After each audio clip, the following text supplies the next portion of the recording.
Bonjour à tous. On commence cette partie d'électricité 2. Enfin, on continue avec les différentes parties. Alors, je ne sais pas si vous remarquez un changement. Les courants alternatifs, c'était la partie 2. Maintenant, on les a mis à la dernière partie. Et l'induction électromagnétique, c'était en fait le chapitre 6, le dernier chapitre de la partie 1. Et on l'a sorti de la partie 1 pour le mettre ici. Pourquoi? Pourquoi ce changement? C'est que finalement, la magnétostatique, c'est l'étude du champ magnétique en régime permanent, c'est-à-dire lorsque rien ne dépend du temps.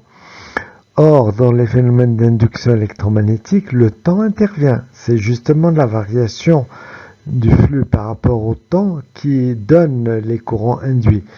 Et donc, il m'a semblé que c'était mieux de sortir l'induction de la magnétostatique.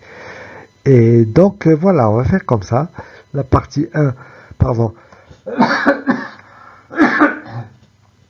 La partie 1, finalement, on l'a fini, la magnétostatique, avec le dernier chapitre.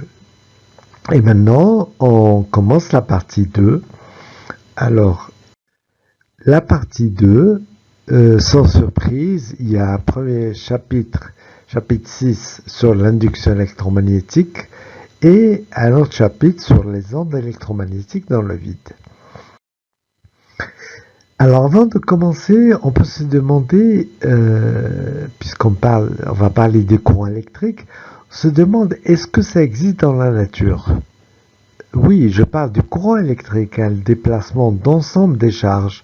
Lorsque, par exemple, vous prenez un fil électrique, vous le branchez à un générateur, une pile, vous reliez ça à une lampe et lorsque vous fermez le circuit, la lampe s'allume sous l'effet du passage du courant électrique. Je parle de ce courant-là. Je ne suis pas en train de parler des phénomènes électriques, parce que les phénomènes électriques, bien entendu, ça existe dans la nature. Vous avez quelques exemples. L'exemple de la foudre, par exemple, qui est une décharge électrique entre les nuages et la Terre.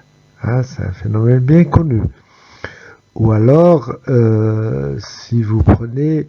Il y a des poissons qu'on appelle les poissons papillotes et les poissons torpilles. Les poissons torpilles, ce sont des poissons qui peuvent provoquer une décharge lorsque, par exemple, ils sont attaqués par un prédateur.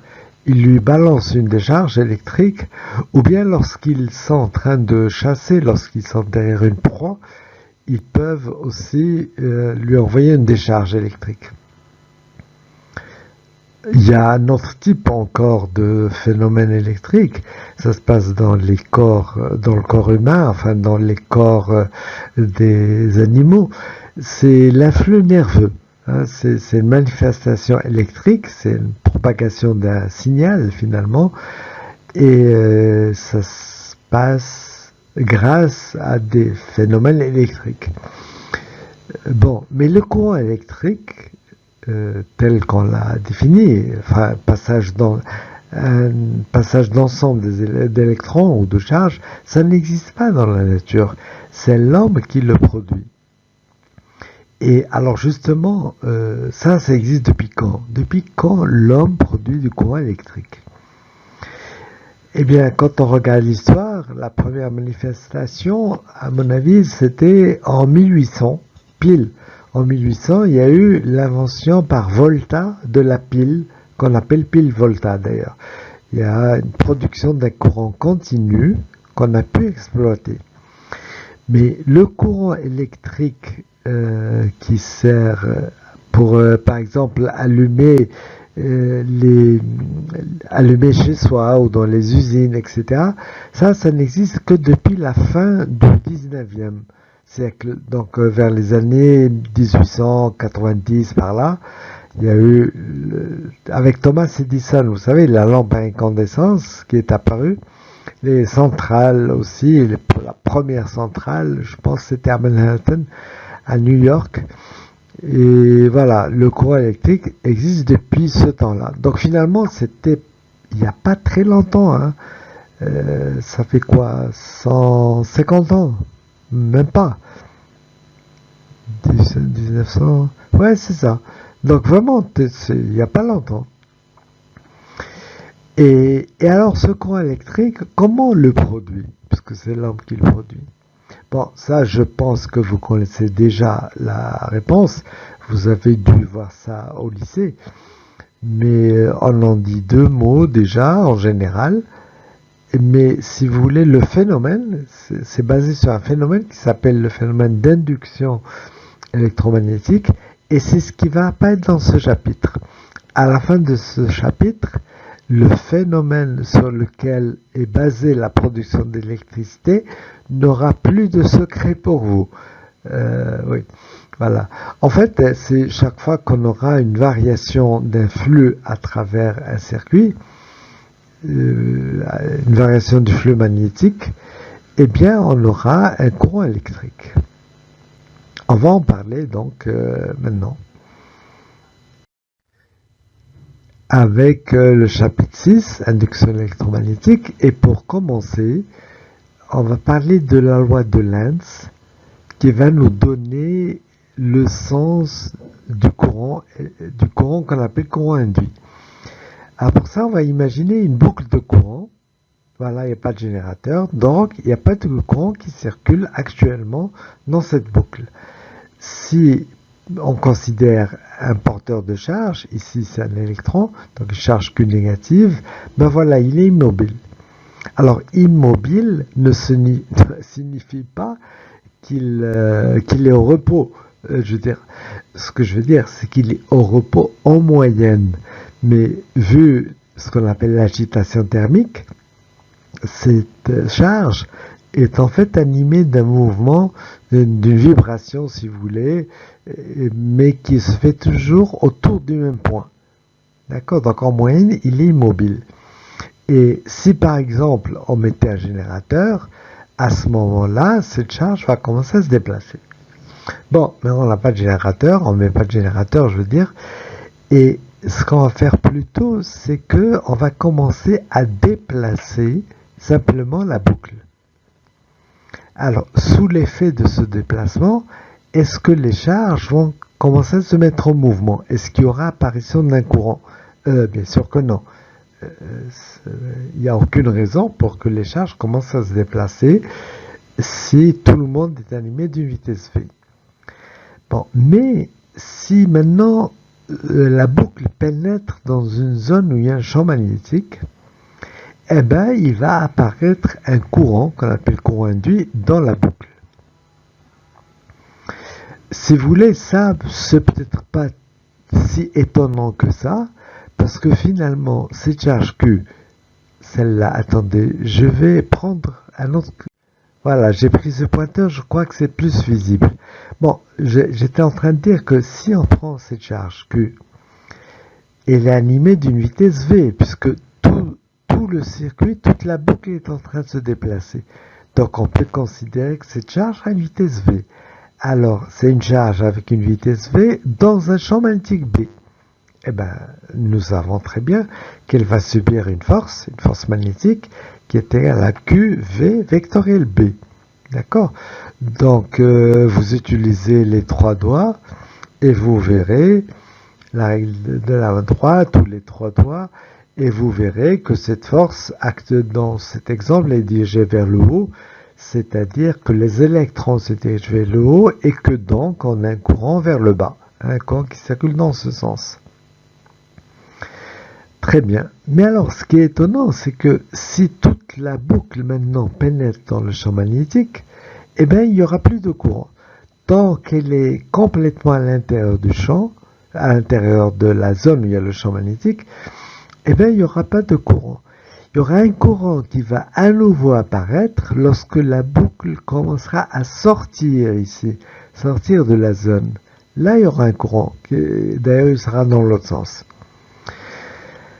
Bon, autre exemple, vous prenez par exemple une spire, ici une boucle, voilà, actuellement elle n'est pas parcourue par un courant, et vous mettez un champ magnétique produit par un aimant ici, vous voyez, il y a le pôle sud, le pôle nord, et donc un champ magnétique B qui est sur ce dessin est est dirigé vers le bas.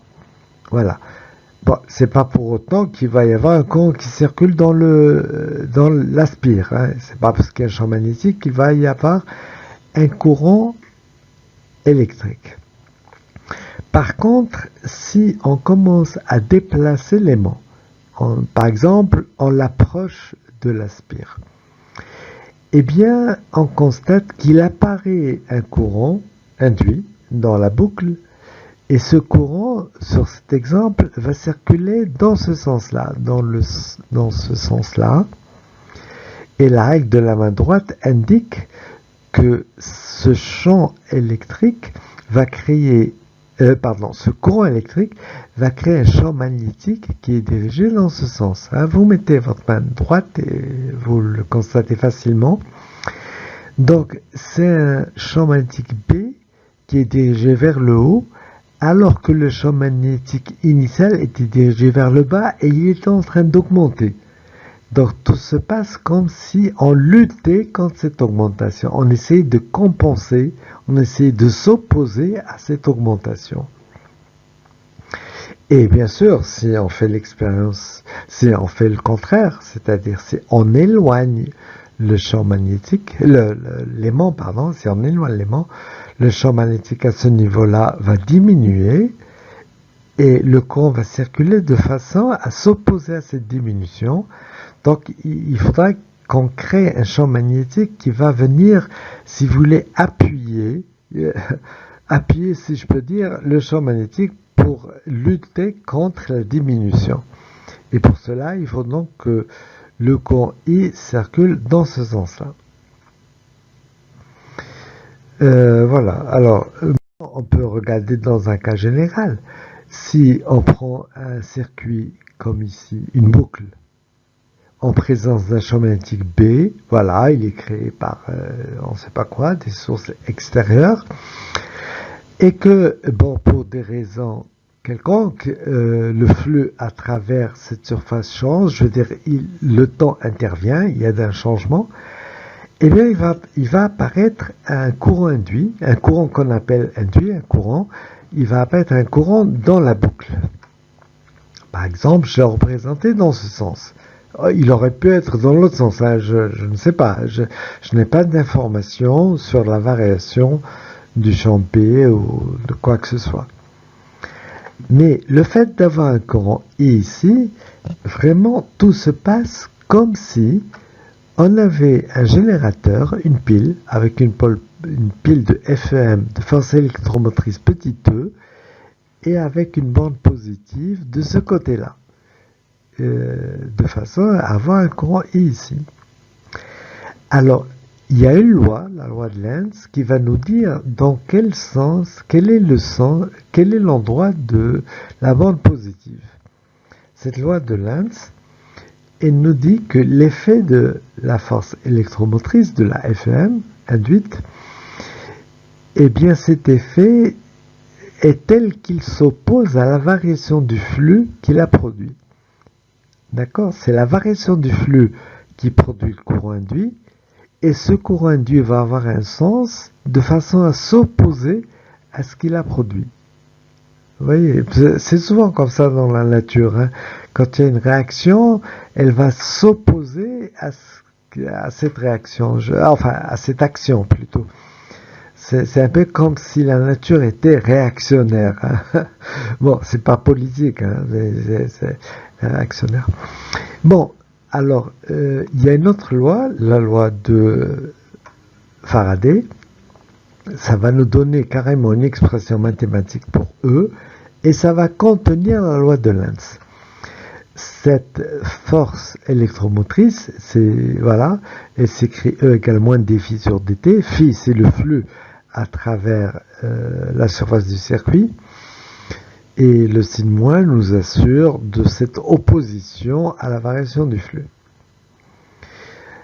Bon, le courant qui circule là-dedans, l'intensité du courant, on sait que U égale RI, donc I égale U sur R, ici U c'est E, donc vous allez avoir I égale E sur R, où R est la résistance électrique de la boucle, Et si je remplace, ça fait donc moins 1 sur R défini sur dt.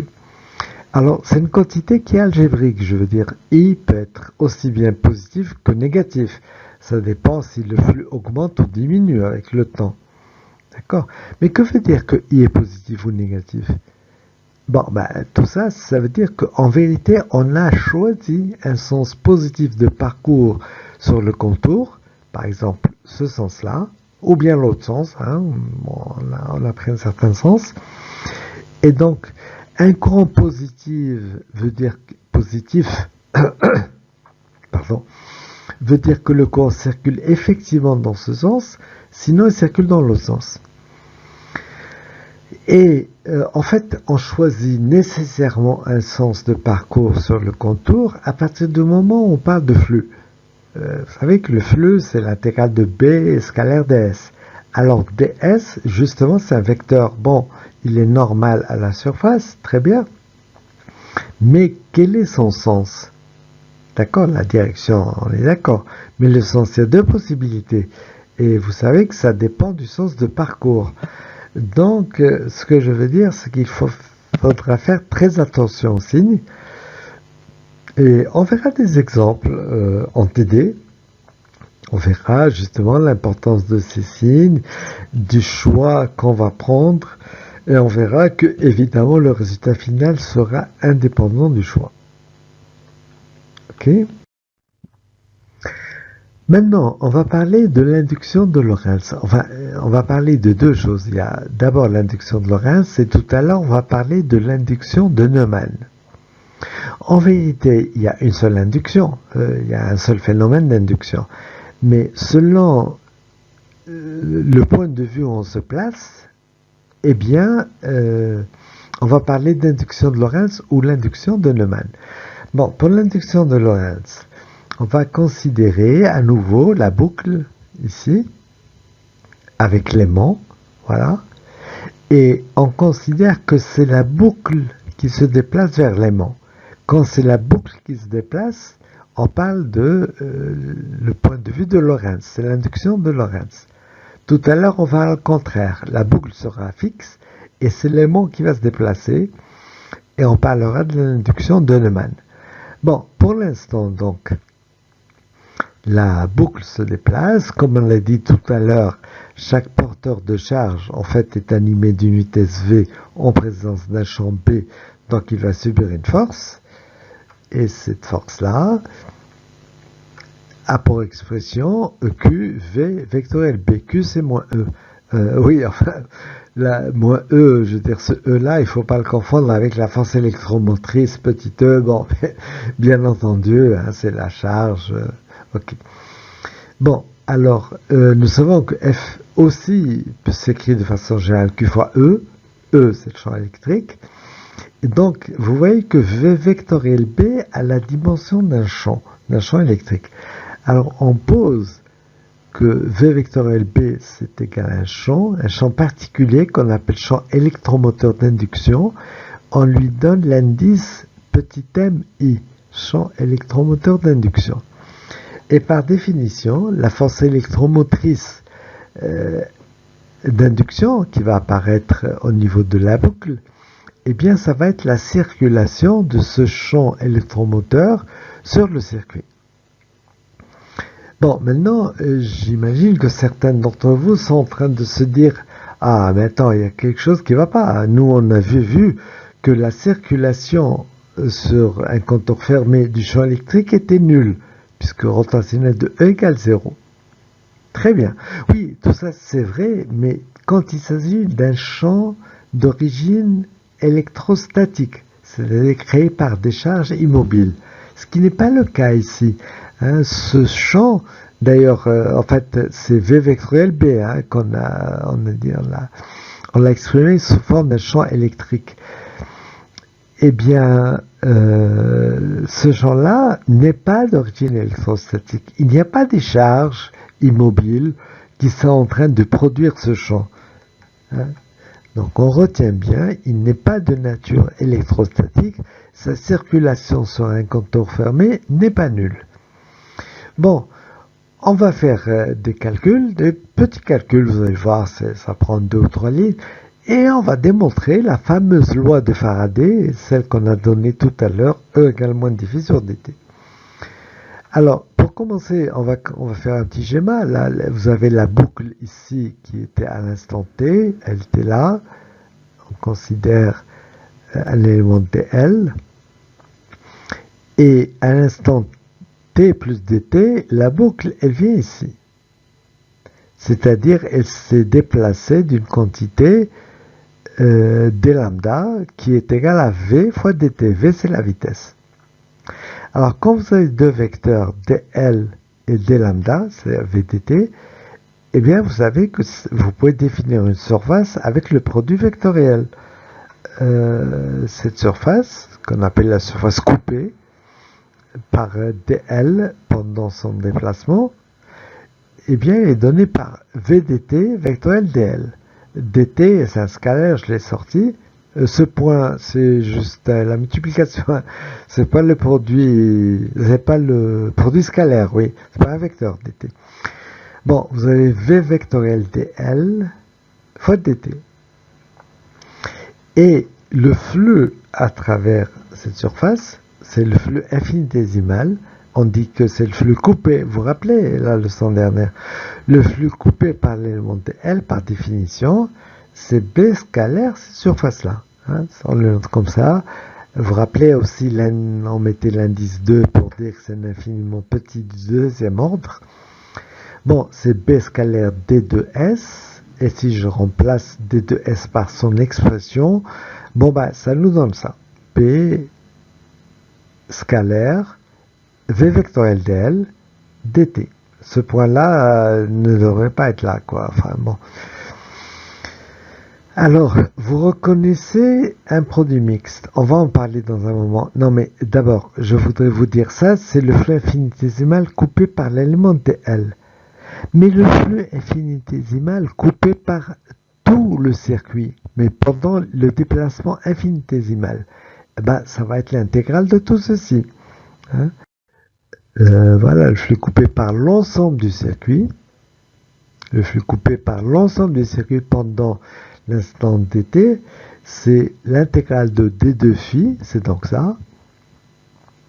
Vous reconnaissez ici un produit mixte, et vous savez que c'est invariant par permutation. Donc B va prendre la place de V, qui va prendre la place de DL, qui va prendre la place de B. Et ça nous donne ceci. Bon, enfin, et le produit scalaire et commutatif, donc le DL qui était ici au début, bon, ben, je l'ai mis de l'autre côté, ça nous donne ça.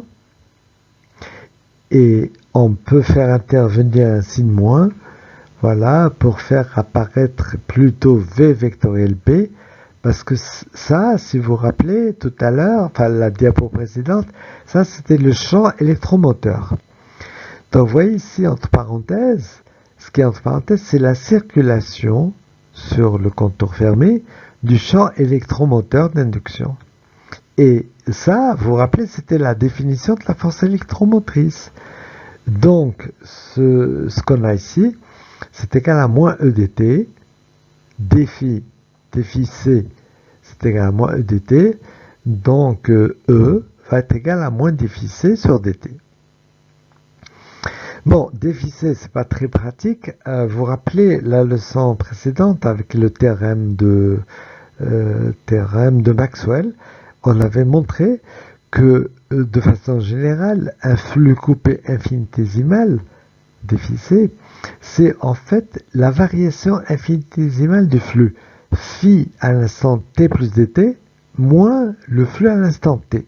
On avait démontré cette relation-là, ce qui fait que dans l'expression de E, on peut remplacer défi C par défi, et ça nous donne finalement la loi de Faraday, E égale moins défi sur dt. Donc vous voyez, c'était un petit calcul qui nous a permis, dans ce cas-là, lorsqu'on considérait que c'était le circuit, la boucle qui se déplaçait, ça nous a permis de démontrer la loi de Faraday. Ok. Maintenant, on va adopter un autre point de vue. On va parler de l'induction de Neumann. Dans cet autre point de vue, vous voyez, vous avez toujours la boucle, toujours l'aimant, mais cette fois-ci, la boucle est immobile et c'est l'aimant qui se déplace. Eh bien, vous sentez bien que c'est la même chose. Je veux dire, on aura finalement le même effet que tout à l'heure. Et il y aura donc un courant induit qui va apparaître ici. Mais ce courant induit, maintenant, j'ai plus de difficultés à le voir. Parce que la charge qui est ici, elle n'est pas animée d'une vitesse, là, elle est immobile. Donc il n'y a pas de force magnétique, comme tout à l'heure. Tout à l'heure, on disait qu'il y a une force magnétique, l'électron se mettait en mouvement, ça a expliqué l'apparition du courant induit. Ben, ici, c'est pas le cas. Mais il y a une chose à dire, c'est que finalement, qu'est-ce que ça veut dire que la charge a une vitesse ou n'a pas de vitesse? Vous savez très bien que ça dépend du repère. Où est-ce qu'on place le repère? Si on place le repère sur la boucle, eh ben, la charge n'aura jamais de vitesse, par définition. Je veux dire, vous êtes dessus. Donc, c'est vraiment une question de point de vue. Donc là, ce qu'on va simplement dire, c'est que on dit, voilà, on constate qu'il y a un courant et qu'il y a donc une force électromotrice qui est donnée par la relation E égale moins dV sur dt. On va en sortir des choses. Alors, s'il y a un courant, c'est que les électrons se déplacent et que donc il existe un champ électrique. Ce champ électrique, je ne le connais pas encore, mais je dis simplement, je l'appelle champ électromoteur d'induction de Neumann. D'accord? Et on va essayer de voir à quoi il est égal. Bon, la force électromotrice, c'est toujours la circulation du champ électrique sur la boucle. Voilà. Et d'après la loi de Faraday, nous partons du fait que E égale moins dV sur dt et on va voir à quoi ça va nous conduire. Regardez, vous suivez avec moi, c'est très simple. Phi, par définition, c'est l'intégrale de B scalaire ds. B, c'est le rotationnel de A. Hein. A, c'est le potentiel vecteur. Donc voilà. Maintenant, avec le théorème de Stokes, on transforme cette intégrale double en intégrale simple sur le contour, mais c'est la circulation du vecteur lui-même. Il n'y a plus de rotationnel. Voilà. Et ensuite, on permute la dérivée par rapport au temps avec l'intégrale qui porte sur les coordonnées d'espace. On en a déjà parlé, ce genre de choses. Et donc, vous vous retrouvez avec ceci.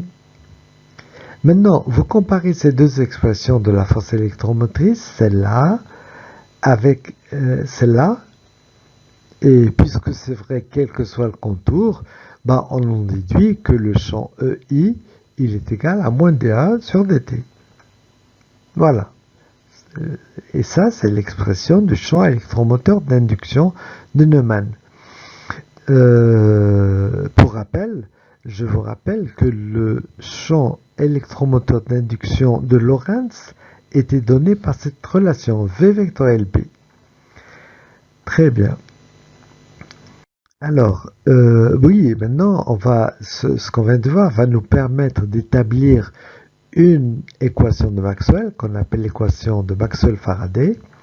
Pour ça, on va se placer dans le cas absolument général, dans un point quelconque où il existe un champ E et un champ B. Alors, le champ E, en général, eh bien, il y a une partie d'origine électrostatique, c'est la partie moins grade V, et une partie d'origine magnétique, ce qu'on vient de voir à l'instant. Donc c'est un champ électrique qui n'est pas d'origine électrostatique et qui vaut moins dA sur dt. Voilà. Alors maintenant, prenons le rotationnel à gauche et à droite et ça nous donne ceci. Rotationnel de E égale moins rotationnel du gradient de V qui est nul. Le rotationnel du gradient de n'importe quelle fonction c'est égal à 0. Okay, moins le rotationnel de d de a sur dt, et je permets le rotationnel, c'est les dérivés par rapport aux coordonnées d'espace. D sur dt, c'est la dérivée par rapport aux coordonnées du temps. Donc on peut les permuter, et ça nous donne ça. D sur dt, rotationnel de a. Ok. Rotationnel de a, vous savez ce que c'est? c'est le champ magnétique B. Hein, on en a longuement parlé. Et donc, on arrive à cette relation-là, que le rotationnel de E, c'est moins dB sur dt. Et ceci, c'est l'une des 4 équations de Maxwell. Elle nous montre très clairement que les champs E et B sont liés les uns aux autres. Une variation par rapport au temps du champ B nous conduit à un champ électrique. Et c'est pour ça qu'on va parler dorénavant du champ électromagnétique. Tu vois, les deux existent à la fois. C'est la même chose. Jusqu'à présent, en électrostatique et en magnétostatique, les choses étaient complètement séparées. Parce que justement, les choses ne dépendaient pas du temps. On retrouve d'ailleurs la fameuse relation pour un champ électrostatique rotationnel de E égale 0. Dans le cas de l'électrostatique, d sur dt, c'est égal à 0. Et donc, rotationnel de E égale 0. Tu vois, voilà. Ensuite, on va parler de ce qu'on appelle la self-induction. Alors, ça apparaît lorsque, vous voyez, vous prenez une boucle ici, parcourue par un courant I. S'il y a un courant I, ça veut dire qu'il y a création d'un champ magnétique B dont les lignes de champ sont représentées sur cette figure. Alors, ne confondez pas avec des figures qui ressemblent à ça que j'ai déjà tracé, me semble-t-il. Vous avez un courant I, un circuit parcouru par un courant I, en présence d'un champ magnétique B qui est créé par d'autres choses. Des sources externes qu'on ne voit pas. Et ça nous avait d'ailleurs, oui, on avait parlé lorsqu'on avait parlé de la force de Laplace, etc. Alors, ici, c'est pas ça. Il s'agit du champ B créé par le fil lui-même. D'accord? Donc, vous voyez qu'il existe un flux à travers ce circuit, et c'est un flux qu'on appelle flux propre, parce c'est un flux propre, il est créé par le circuit lui-même.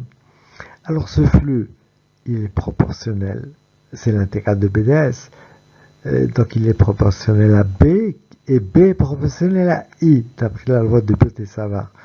Donc phi est proportionnel à I, voilà, et le facteur de proportionnalité, on l'appelle L. L, on l'appelle coefficient de self-induction, ou encore self-inductance, ou encore, vous voyez, on peut l'appeler une self. Voilà. Plus exactement, une self, c'est une bobine, mais bon, voilà, disons, c'est le coefficient de self-inductance. Voilà. Le coefficient de self-induction, plutôt.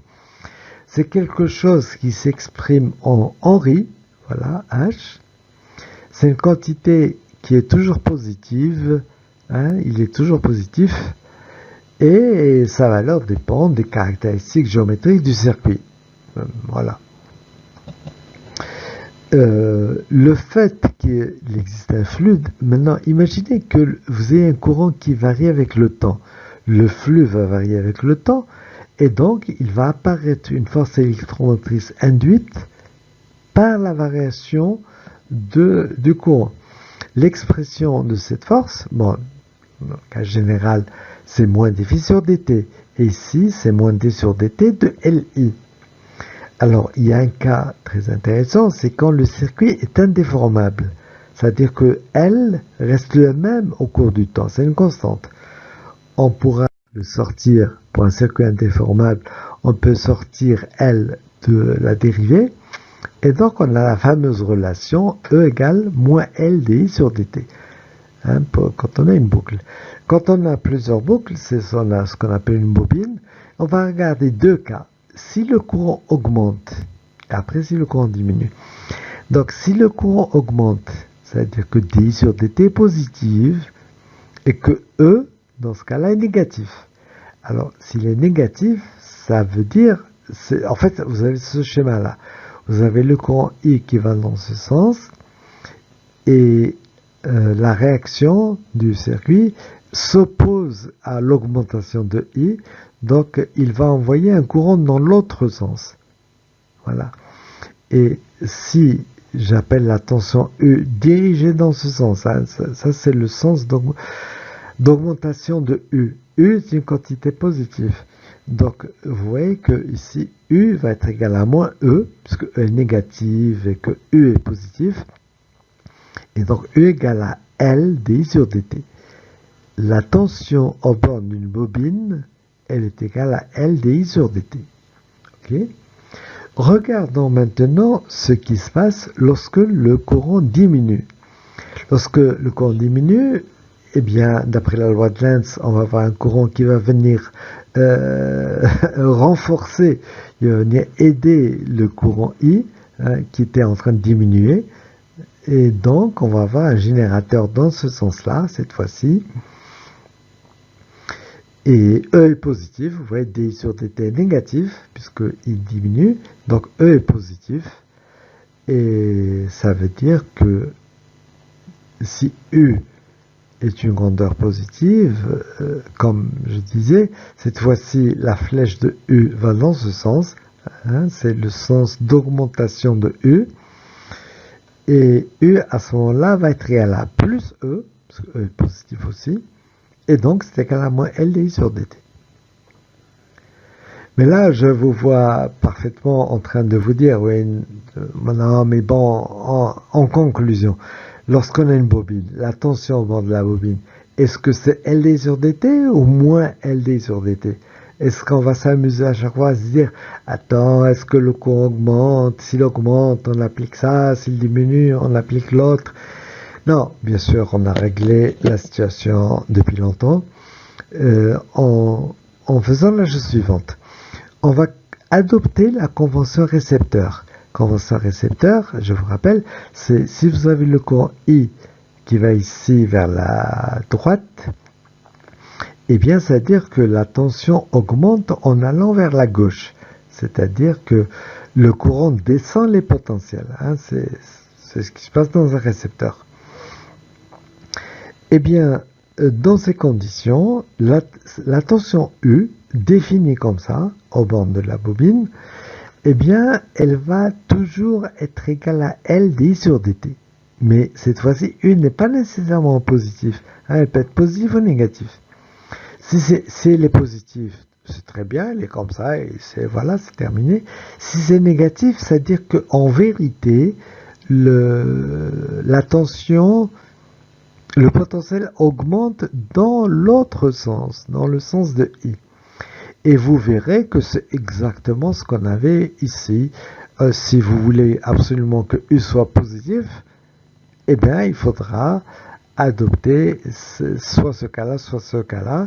Et ces deux situations sont résumées là-dedans. Donc, on retient que pour une bobine, il faut adopter la convention récepteur, ce qui est facile à se rappeler. Une bobine, c'est pas un générateur. Donc, c'est un récepteur. Et enfin, je suis en train d'hésiter parce que je vous disais, le bobine, c'est pas un générateur. Bon, bien sûr, c'est pas un générateur, mais dans le cas où le courant diminue, justement, la bobine se comporte comme un générateur. Donc, tu vois, bon, c'est une question de mots, mais... Alors, ce que je disais, c'est que si vous adoptez la convention récepteur, eh bien, la tension au bord de la bobine, définie comme ça, elle est toujours égale à LDI sur dt. D'accord? Vous n'avez pas à vous embêter, est-ce que c'est plus, est-ce que c'est moins? C'est toujours LDI sur dt. Hop là, pardon. Il y a un truc qui est tombé. Qu'est-ce qui est tombé? En fait, c'est la souris et j'en ai besoin. Attends, 30 secondes. Il y a les fils qui sont en train de s'entremêler. Voilà. Donc, je disais, on va parler de la mutuelle inductance. Mutuelle, c'est qu'il y a deux circuits. Voilà, vous avez un circuit C1 et un circuit C2. Le premier parcouru par I1, le deuxième par I2. Et donc, ces deux circuits-là créent un champ magnétique. Alors, il y a B1, il y a B2. Et B1 plus B2, c'est ce qu'on appelle B. D'accord? Bon, maintenant, on s'intéresse à, si vous voulez, à ce qui se passe dans le circuit C1, le flux à travers le circuit C1. Ce flux-là, on peut considérer que c'est la somme de deux termes. Il y a un flux propre, c'est le flux créé par C1 lui-même, et il y a le flux créé par le courant I2, si vous voulez. Alors, le premier que j'ai appelé Φ11, bon ben, il s'écrit L1 fois I1, comme tout à l'heure, avec L1 qui est toujours positif. Et le deuxième flux, Φ12, il est proportionnel à I2, puisqu'il est créé par I2. Et le facteur de proportionnalité, on l'appelle L indice 1,2. Bon, bien sûr, de la même façon, non, d'abord, Φ1, voilà, j'ai remplacé, il s'écrit comme ça. Et de la même façon, bien sûr, pour le deuxième circuit, j'ai un flux Φ2 qui est égal à L2I2 plus L2,1. A priori, c'est un autre facteur de proportionnalité fois I1. Bon, mais il est facile de montrer qu'en vérité, ces deux facteurs L1,2 et L2,1 sont les mêmes. Ça, vous avez la démonstration dans votre polycope. Et cette quantité-là, on l'appelle M, et c'est le coefficient d'inductance mutuelle, ou tout simplement mutuelle. On parlait de la mutuelle. Et l'unité, c'est Henry, comme tout à l'heure, puisque c'est un flux divisé par un courant. Voilà. Sur le dessin, on peut, vous voyez ici, j'ai fait apparaître le M là. Où est-ce qu'il est le curseur? Voilà le curseur. Voilà. Le M qui est là, avec une flèche pour dire que ça concerne ces deux choses. Bon, mais voilà. Donc, voilà pour les coefficients d'inductance propre et de mutuelle inductance. Ah, déjà, écoutez, on va terminer avec le transformateur électrique. Transformateur, c'est quelque chose d'absolument fondamental. On en a besoin tout le temps. D'ailleurs, vous l'utilisez tout le temps quand vous voulez recharger votre téléphone. Vous utilisez un transformateur. C'est un petit appareil, c'est quelque chose qui va vous transformer la tension que vous avez donc, dans le secteur. Quand vous branchez quelque chose dans votre maison, c'est du 220 volts, mais votre téléphone, il ne supporte que quelques volts. Enfin, c'est plus compliqué parce que c'est du continu et là, c'est de l'alternative. Mais si on ne parle que de la tension, voilà, on voudrait, au lieu de 220 volts, on voudrait avoir quelques volts. Donc, il faut qu'on diminue la tension. Et pour ça, on utilise ce qu'on appelle un transformateur électrique. Alors, voilà, c'est une carcasse. On va voir le rôle de la carcasse en fer. Hein, c'est un bloc de fer. D'un côté, on a fait un enroulement avec N1 spire entre deux points A1 B1. Ça, c'est l'entrée. Et en sortie, à 2B2, il y a un autre enroulement avec un nombre de spires différents que j'appelle N2. Voilà. Alors, le transformateur, moi, ça me rappelle quand j'étais enfant, quand j'avais une dizaine d'années, chez mes parents, il y avait au-dessus du réfrigérateur, il y avait un transformateur, un vieux transformateur. Il était un gros truc, il était toujours posé là. Et l'origine, ça vient de la chose suivante. C'est que dans les vieilles habitations, avant la tension qui était dans les maisons, c'était du 110 volts. Et dans les constructions nouvelles, c'était du 220 volts. Donc, quand mes parents ont déménagé, ils ont déménagé avec leurs appareils ménagers. Donc, par exemple, le réfrigérateur qui fonctionne à 110. Mais si on le branche directement sur du 220, ça va le griller, bien sûr. Donc, il fallait un appareil qui va élever la tension de 110 à 220.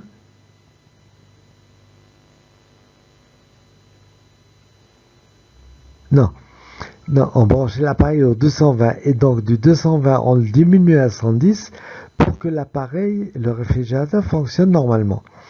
Donc voilà, c'était ça. Il y a une autre application très importante des transformateurs, mais peut-être je vais vous en parler dans un petit moment. D'abord, regardons un peu comment fonctionne ce transformateur. C'est très simple.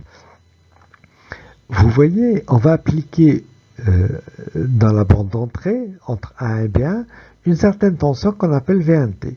Dans mon exemple, bon, par exemple, c'est du 220 volts, dans mon exemple. Mais bon, ça peut être le contraire. Ça peut être le contraire ou ça peut être autre chose. Bon, il apparaît dans l'enroulement une force électromotrice E1 qui va être égale à moins N1 divisé sur dt. Phi, c'est le flux à travers une seule spire. Et il y a N1 spire. Donc, la force électromotrice totale, c'est moins N divisé sur dt. Le flux varie parce qu'on est en train de parler d'un courant alternatif. Le courant est alternatif et donc le flux va varier avec le temps. Ok. Maintenant, c'est le rôle de la carcasse métallique. Hein. La masse métallique qui est là, elle sert à canaliser le champ magnétique. C'est-à-dire que vous voyez les champs magnétiques, voilà. Ici, tu vois, il y aurait une ligne de champ qui va partir à gauche comme ça, une autre qui va partir à droite, et les lignes de champ vont s'échapper si vous voulez. Mais s'il n'y avait pas la carcasse métallique, mais quand il y a une carcasse métallique, ça, bon, pour ceux qui vont continuer en physique, vous allez comprendre ce qui se passe, mais ça va contenir les lignes de champ, elles vont rester à l'intérieur du circuit, on a ce qu'on appelle un circuit magnétique, et tout le flux va être acheminé ici à travers les spires A2B2, les spires de sortie. Et donc, on va avoir de la même façon E2 égale à moins N2, parce que là, il y a N2 spires et pas N1, fois dφ sur dt. On considère donc que c'est le même flux à travers une spire qu'au départ. Hein, on dit qu'il n'y a pas de perte. Toutes les lignes de champ sont arrivées de 1 jusqu'en 2. Bon, si on fait le rapport, et en simplifiant par moins dφ sur dt, on trouve donc que E2 sur E1 égale à N2 sur N1. Donc vous voyez que E2 sera plus grand ou plus petit que E1, dépendamment de est-ce que N2 est plus grand ou plus petit que N1. Bien. Maintenant, la tension V1, ben, vous savez qu'on peut toujours dire que la tension V, c'est RI moins E. Hein, en borne d'un générateur, on dit RI moins E. Ici, E, c'est moins N dφ sur dt. Donc, V1 sera R1 I1 moins N1 dφ sur dt. Et pour V2, ben, c'est la même chose avec l'indice 2. Maintenant, les résistances de ces fils, c'est simplement des fils. C'est des résistances très faibles. On va pouvoir négliger les termes en RI. Et donc, si on fait à nouveau le rapport V2 sur V1, eh bien, en simplifiant encore par dφ sur dt, eh bien, on trouve c'est N2 sur N1. Donc, cette fois-ci, c'est directement les tensions, c'est ce qui nous intéresse. Elles sont dans le rapport N2 sur N1, et comme tout à l'heure, ça va être plus grand, plus petit que 1. Okay. Maintenant, dernière chose pour parler de l'intensité, si vous négligez les pertes, la puissance au niveau de 1B1 à l'instant T, c'est la même que la puissance au même instant de A2B2. Or, la puissance, elle est donnée par UI, donc vous allez avoir UI, enfin U ici c'est V, donc VI ou IV pour 1, c'est-à-dire IV pour 2, ou si on fait le rapport, vous voyez que I1 sur I2 égale V2 sur V1, hein, c'est dans l'autre sens. Donc si vous augmentez V, ben, vous diminuez I, voilà. Et vous allez avoir I2 sur I1 égale N1 sur N2, alors que N1 sur N2, vous le voyez ici, c'était V1 sur V2. Voilà, c'est tout à fait normal, la puissance égale, A puissance égale, si V2 augmente, enfin si V augmente, ça veut dire que I diminue. Et ça me fait penser justement, vous parlez de l'application, de l'autre application vraiment importante de transformateur, c'est partout pareil, c'est dans les lieux de production du courant électrique. Et donc là, vous avez vu vous avez vu la base, enfin la chose fondamentale, sur quoi est basée la production d'électricité. Hein, c'est le phénomène d'induction. Donc, en fait, il faut faire tourner, par exemple, une spire dans un champ magnétique, en présence d'un champ magnétique, et ça va vous donner un flux variable. Alors, il faut de l'énergie pour faire tourner la spire. Et cette énergie-là, elle peut être de différentes choses. Ça peut être, par exemple, une chute d'eau. Et ça va vous donner une centrale hydroélectrique. Ou alors, cette énergie peut être de l'énergie thermique. C'est les centrales thermiques quand vous faites brûler un gaz naturel, du pétrole, et vous récoltez de la vapeur chaude qui va vous servir pour faire tourner quelque chose. Ou encore, ça peut être une réaction nucléaire, et c'est le réacteur nucléaire, etc. Bon, mais toujours est-il que la tension au bord de la centrale, elle est de l'ordre de 20 000 volts. Enfin, grosso modo, 20 000 volts. Or, la tension que nous avons dans les maisons, c'est du 220 volts. Donc, vous voyez qu'il nous faut absolument abaisser la tension. Et pour cela, on a besoin d'un transformateur. Mais en fait, c'est plus compliqué que ça, parce que la centrale, elle n'est pas dans la maison, elle n'est pas au-dessus de la maison. Elle est, je sais pas, à 30, 40, 50 km. Et donc, il faut amener le courant du lieu de production jusqu'à l'endroit de consommation. Et là, c'est le rôle des lignes, les lignes de tension, les lignes que vous voyez au bord des routes quand vous êtes en voyage. Eh bien, c'est ça. Mais lorsque le courant parcourt une ligne, vous savez qu'il y a une perte par effet Joule, il y a de la chaleur qui est perdue. Et donc, si on veut limiter ces pertes au maximum, il faudrait diminuer l'intensité du courant. Alors, pour diminuer l'intensité du courant, on va augmenter la tension. Donc les 20 000 volts qu'on avait à la sortie de la centrale, on va les élever. Et on monte en fait jusqu'à, je sais pas, 300 000 volts. C'est ce qu'on appelle de la très haute tension, de la THT. Et ces lignes,